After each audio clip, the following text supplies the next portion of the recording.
Let's get straight to the point. There are really only two types of logos. The thing is, most churches only recognize the first type. We'd call that a brand mark, which is a logo represented by a symbol, icon, or some kind of imagery. There's another type of logo, though, a word mark logo, which is a logo consisting solely of text. And you know a word mark when you see it, Etsy, Panasonic, L'Oreal. They're actually quite common. Not so much in the church world, though, which is too bad. Because I think word marks are the ideal logo solution for many, many ministries. But let's put that theory to the test, shall we?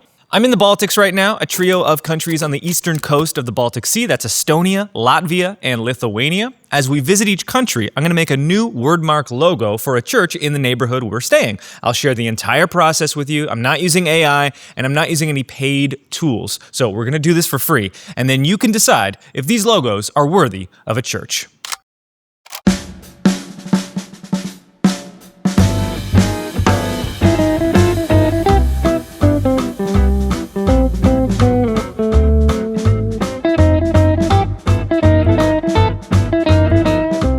Now, to create our word mark, we need to start with a font. How do we make that choice? There are hundreds of thousands of fonts to choose from. The critical exercise here is to establish your church's visual coordinates, because visual coordinates will help you uniquely determine the position of your church in the world of design. So here's how we've done this in Tallinn, the capital of Estonia. We were staying close to the iconic St. Olaf's church in Old Town. This is a Baptist church built in the 14th century, and I decided this was the church that I would create a word mark for. From there, we just started exploring the neighborhood, taking photos and soaking in the community where this church was located. And the visual coordinates that I came up with were medieval charm and modern sophistication. So now, when we're choosing our font, this is how we evaluate if the font makes sense for our logo or not. Ultimately, the font I chose was GT Super by Grillitype. This is a display font, a category of font that always lends itself well to logos.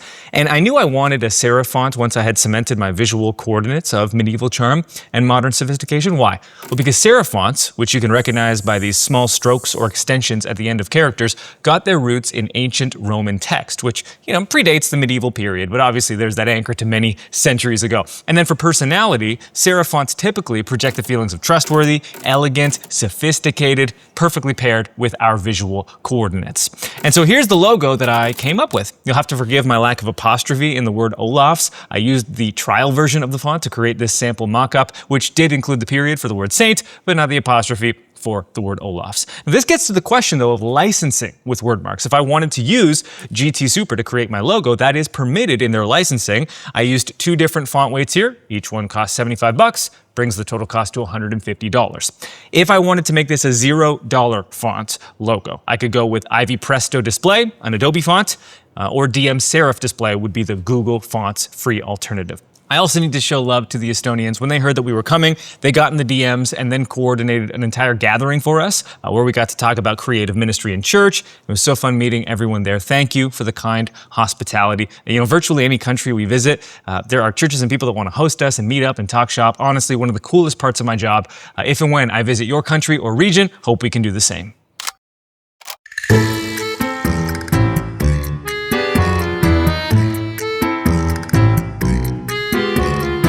Now, sometimes the city or neighborhood that you're in will make identifying your visual coordinates quite easy. For example, we're now in the capital of Latvia, Riga, where Art Nouveau architecture makes up roughly 1/3 of all the buildings. And this makes Riga the city with the highest concentration of Art Nouveau architecture anywhere in the world. So that's a layup for us. And now, Art Nouveau is often inspired by natural forms, such as the curves of plants and flowers, flowing lines, asymmetrical patterns. So the font I found for this is called Armoire, created by Justin Penner. As for our visual coordinates, those are going to be Art Nouveau and understated elegance. Now, ironically, most of the churches in Riga's Old Town are Gothic and predate the Art Nouveau era by several centuries. Nonetheless, the church we're going to be creating a logo for is Riga Cathedral. And let's talk about my wordmark formula here. Going back to our logo for St. Olaf's Church, you'll notice that our text includes a rectangle around it. I converted the rectangle into two different paths and then played around with the width of each line before I settled on this unique shape. And I'm using the design software Sketch here, if you're interested, which is a paid tool, but it's got a 30-day free trial. So you could download that, create your entire logo for free, and then simply discontinue the trial. And to make a point, this is my recommended and preferred formula for word marks. A shape plus text. That way, it's a bit more than just text, but it's still timeless and anchored to your church's values embodied by your visual coordinates. So for Riga Cathedral, I got my text down onto my canvas, I added my rectangle, but a rectangle with 90-degree corners does not at all match the Art Nouveau vibe. So my first experiment was to round the corners to create this, which was better but didn't quite move me. What I really liked instead was just a simple straight line. Because the flowing curves of the font are already so pronounced, I actually didn't need to add more with the shape. In fact, I needed to do less, and then really just let the font do its thing. And that's why I love this approach to church logo design. When you identify your visual coordinates and let those motivate your typography decisions, so much of the heavy lifting is already done for you.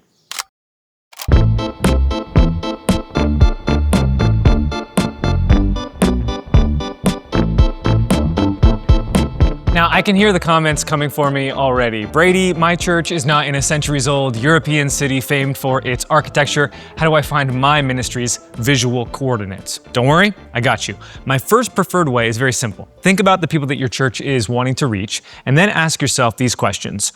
Where are they getting their coffee? What clothing brands are they wearing? What restaurants are they visiting? What organizations in the region would you associate with this specific demographic? And then be a curator. Assemble a board of visuals, and then let that inspire your visual coordinates. Another option though, if you're having trouble discerning this, is to use photography and ChatGPT. Here's my method. Here, what you're seeing are 4 photos that we took at Pitt Town Church in New South Wales, Australia. So I'd upload these 4 photos to ChatGPT and then ask, what are the vibes of these photos? And from there, I see a phrase like country charm. I like that a lot. I also see words like modern and unpretentious here. So I'd probably lock in country charm and modern friendly as my visual coordinates. A nice juxtaposition between those 2 characteristics. Let's try another church. And I know we said we would not use AI for our logo creation, and we're not, right? We're just asking for it to evaluate photos that we took and then help us brainstorm keywords. Now, this church has a completely different vibe. This is First Baptist Church in Burnside, Kentucky. We've got 4 photos that we took for them.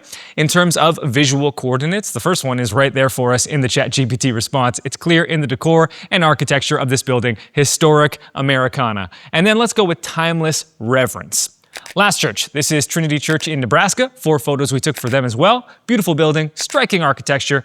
Ask ChatGPT what are the vibes, and looking through the response, I'm gonna go with warm polish and casual contemporary. Just a few quick examples. You can do the same with ChatGPT to get your 2 visual coordinates. What about us here, though? In our final Baltic capital, Vilnius, Lithuania, home to their visually stunning cold beet soup, which I can say it's quite good. Religion in the Baltics is quite interesting as well, because it really varies despite a lot of shared history amongst the countries. In Estonia, atheism or being non-religious is number 1. In Latvia, Christian is number 1, specifically Lutheranism. And in Lithuania, it's Catholicism at the top. And the closest Catholic church to where we're staying is Vilnius Cathedral. Regrettably, it was undergoing some refurbishment during our visit, but we'll still be using it for our logo. And instead of Vilnius Cathedral in English, we're going to be going with the Lithuanian spelling in their language. To font choice, what I settled on was Unica 77 by Linetto. And for the arrangement of text, I put the first word in the light font weight with the second word in bold, which further emphasizes that structured balance that we want. And then for the shape, I tried a bunch of different variations. What I ultimately settled on was no shape at all, just the text. And of course, now that we have our logo, we can use that as a springboard to shape our entire church brand and visual aesthetic. For me, the next step is always photography. It has not been accidental that I've paired each logo presentation that you've seen in this video with photography. Review our church photography masterclass on YouTube, linked in the description, for my full philosophy and training on that. We can then take those photos, and using our free color extraction tool at colors.nucleus.church, we can build a color palette around the tones and textures from our church's community. So now our visual coordinates are being expressed in our typography, in our logo, in our colors. They're permeating every pixel and corner of our church's visual identity. And that is the ideal destination that we want to get to. Of course, if you want a conventional church brand mark, there's nothing wrong with that. For many churches though, a word mark like these, that's ideal. I see dozens of church websites every single week with logos that are not just sloppy or poorly designed, but are a carbon copy of another church, or they lack any synergy with the church's photography or brand colors. This doesn't need to be complex or some secret mysterious formula. Anchor every brand choice to your values, and you'll be well on your way. And speaking of websites, if you'd like a free website makeover, we would love to help you out with that. Just visit www.nucleus.church and click on the free makeovers button. Claim your makeover, and we'll follow up shortly. And thanks as always for your time, attention, and trust. A wordmark logo. Not spoken all day.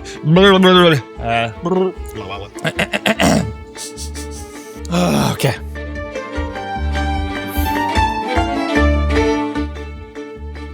That photo sucked.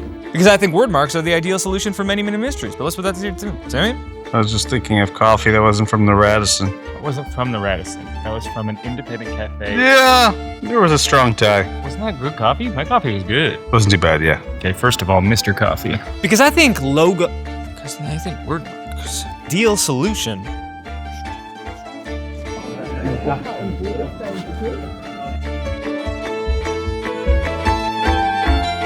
Hell yeah! Hell yeah! Bro, ruining my shots. Oh, sorry, you're taking a shot. Must be hard to have a shot ruined by an inconsiderate schmuck. Let's put that theory to the test, shall we? You like the shall we? That's in the script. Shall we? Shall we? Let's put that theory to the test, shall we? All right, go. There's no time. Dun, dun, dun, dun, dun.